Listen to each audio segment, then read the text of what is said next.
Hey guys, welcome back to the channel. In my video yesterday, I went over the fundamentals of what is a stock and why does it have value. In today's video, let's talk about how to read and pick good stocks. Now, of course, to start this video, I have to say that I am not a financial expert. I'm just some guy on YouTube. This video is for entertainment purposes only. Do your own research, make your own decisions. Additionally, we're going to talk about choosing the right stocks today, but of course that is entirely subjective. There are many criteria that you can use to buy and sell stocks. It really is up to you what approach you want to take when making financial investments. I'm just giving you, once again, my opinion in this video, what I am looking for when I invest in stocks. And the first question you have to ask yourself is, should you even try? You know, there's plenty of research out there that suggests the longer that you attempt to beat the market average, the worse you do. And when you look at the average, for example, of an S&P 500 index fund, this is a low-cost fund that tracks the market average, you get about 10%. Now, I always get people in the comments that argue with me saying that isn't true, but go ahead and Google it. When you reinvest dividends in an S&P 500 index fund, you average about 10%. We have 90 years worth of data to verify this. When you're investing on a time scale of 20 or 30 years, about 10% is what you get. I personally, in my private IRA and 401k, I only invest in Vanguard mutual funds. I recommend to people VivaFax, VFIAX. This is Vanguard's index fund for the S&P 500. If you'd rather have an ETF, their equivalent ETF is VOO. You can find it on the New York Stock Exchange. And just a quick snapshot, here is the annual total returns by percentage for the performance of Vanguard's S&P 500 index funds. You know, in 2008, it lost 36%. In 2013, it gained 32%. 2019, it gained 31%. In the year 2020, it's down a bit. But when you look at the long-term average, you get close to 10%. So if you want to buy individual stocks, that should be your goal. Your goal should be to beat a simple S&P 500 index fund. If you're buying stocks just to underperform the market average, well, that's not very smart. There's an opportunity cost there and you're just losing money. But if you're like me and you want to try and beat the market average by picking your own stocks, there's something in the investment world that I think is useful to think about, and it's called the Rule of 72. And when you look at investments, you can take the percent APY, annual percent yield, and 72 divided by that. So in order for money to double at 10%, it takes 7.2 years. If your investments make 9%, your money will double after 8 years. This is assuming you're not making any contributions. This is just a static balance account. If you earn 8%, your money will double in 9 years. And if you earn 7%, your money will double in 10.2. So if the market average is almost 10%, then if you were to make a single one-time investment, that investment should be doubling on average in the long run after 7.2 years. So when you're evaluating a stock price, I like to look at where was it 7.2 years ago.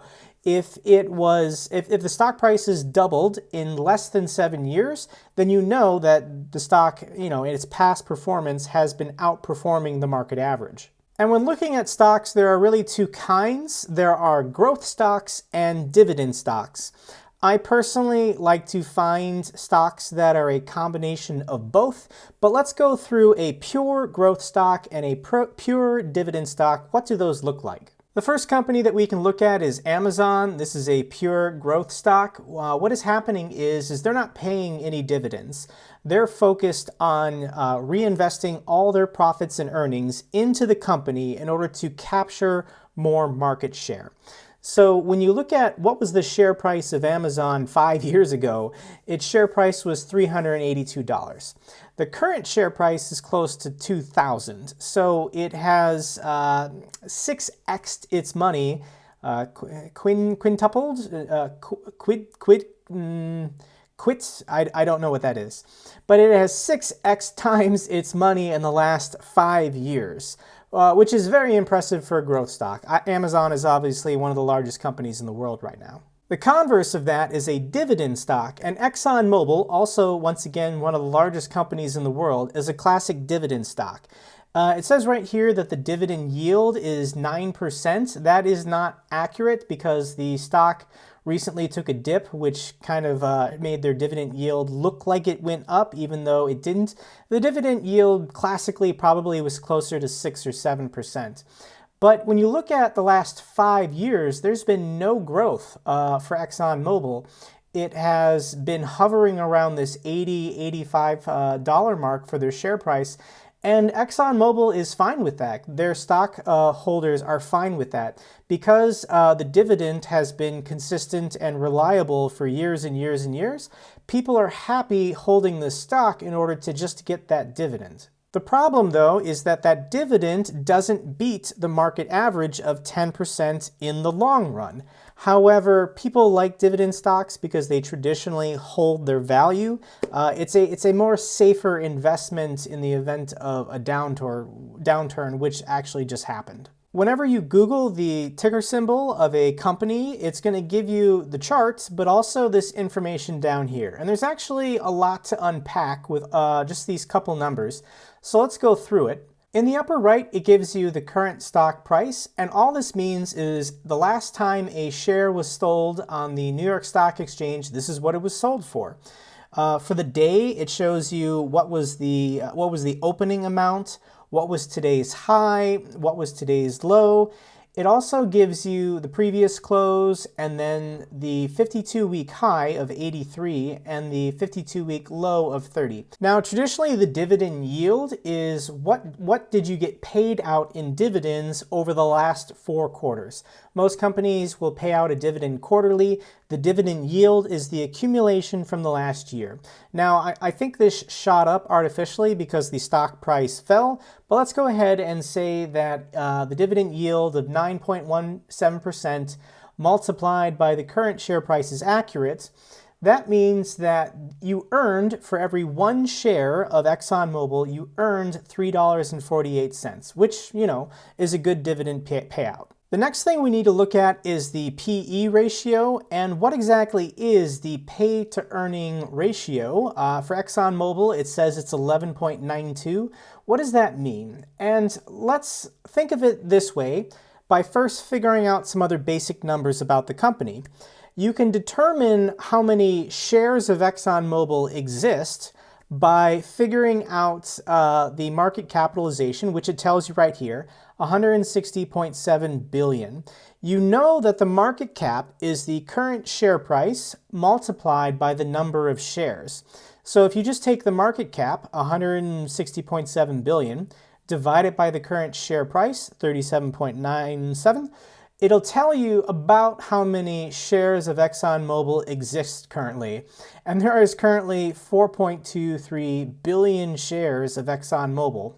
If you go back to what the dividend yield was, we figured it was about 3.48. These are rough numbers. This is fluidly changing as the stock price obviously changes day to day. But we can estimate that ExxonMobil paid out to all of their shareholders in the last 12 months about $14.7 billion. Now, to figure out the P/E ratio, we need to determine what is the earnings per share, EPS. Sorry if this is getting a little complicated, but the EPS is equal to your earnings divided by your total shares. And we know that P/E is equal to your stock price, 37.97, divided by your EPS. So we can figure out the EPS by doing the current stock price divided by the P/E.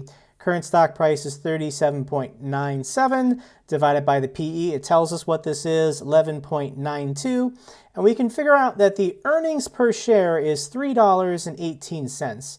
What does that mean? That means that for every share that you buy, ExxonMobil is making $3.18. So at the current stock price of $37.97, you're paying $37 to have your company that you're now a part owner of earn $3.18 back. Now, is that number good or bad? This is counterintuitive, but low is good. You want a lower PE ratio because it's how much are you paying for every dollar of profit that the company is creating.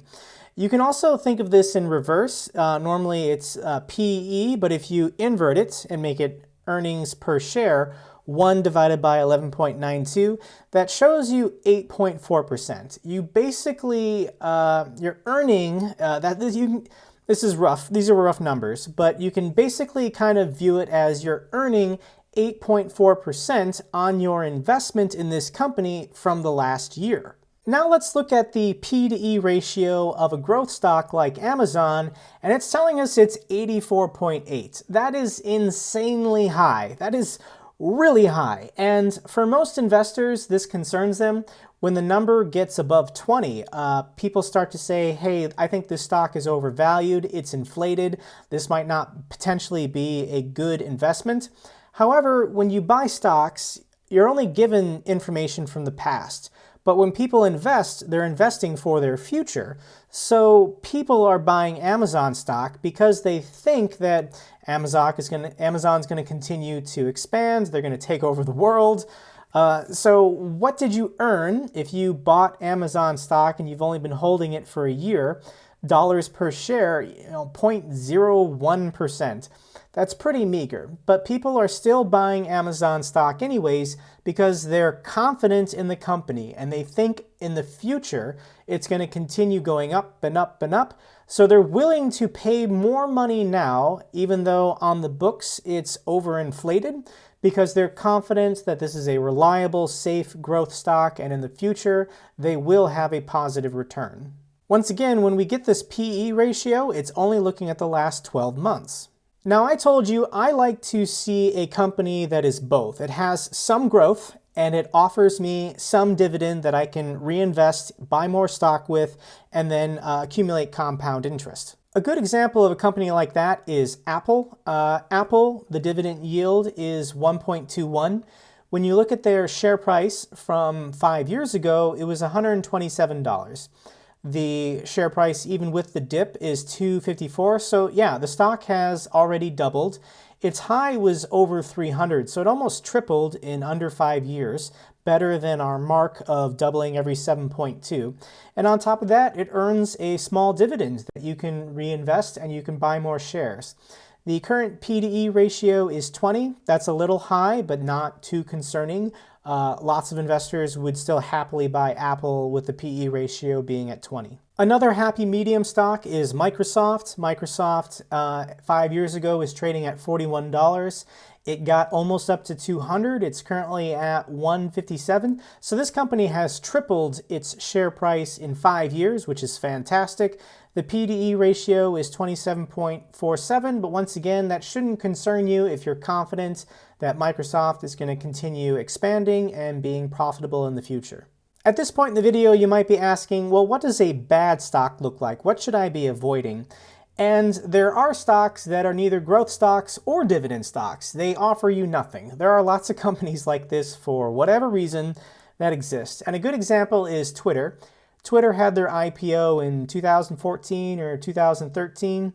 And, it initially was debuted on the New York Stock Exchange at around $40 per share. It's currently trading at $24. It's never gone up. And it's also never offered a dividend.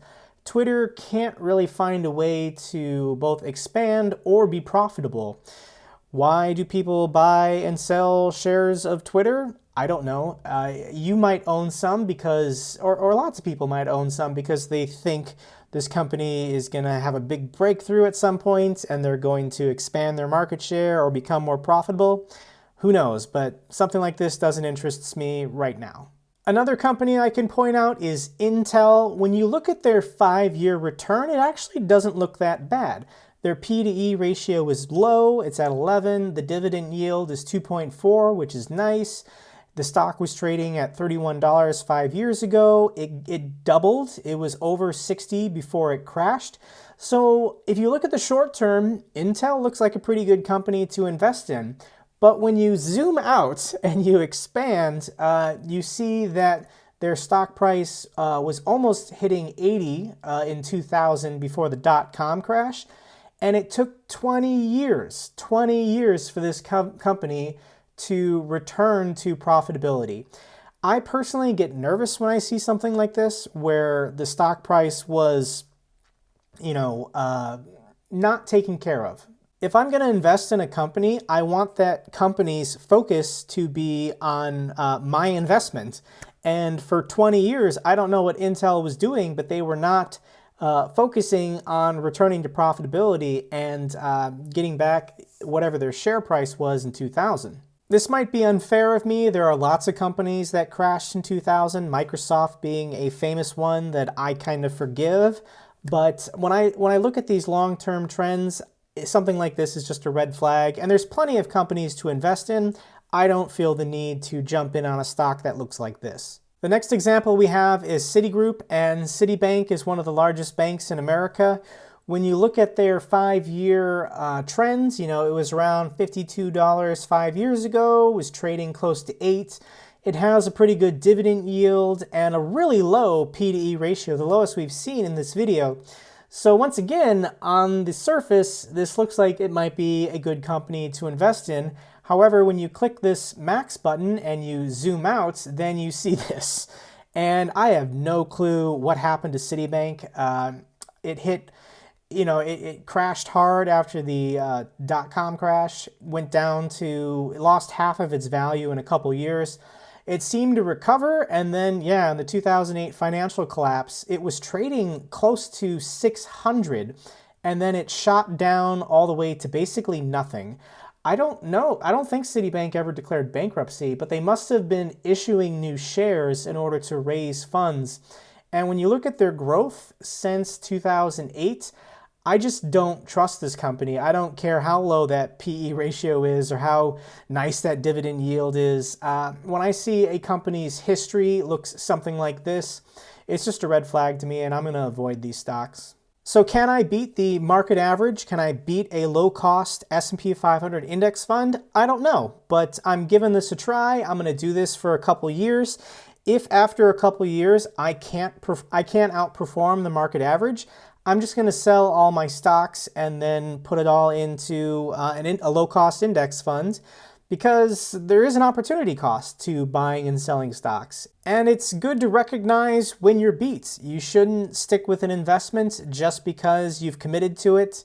There is an opportunity cost for everything you do, so realizing when you cannot beat the professionals, you can't beat the algorithms and computers that trade on the New York Stock Exchange. There's nothing wrong with just taking the market average and making it as simple and easy as possible. Okay guys, if you enjoyed this video, give it a thumbs up so the algorithm knows it's good. In addition, if you have any comments or questions, leave me one down below. I love hearing from you guys. And if you haven't subscribed to my channel, consider subscribing. I'm going to post a couple more videos this week about buying and selling stocks. And until the next video, take care.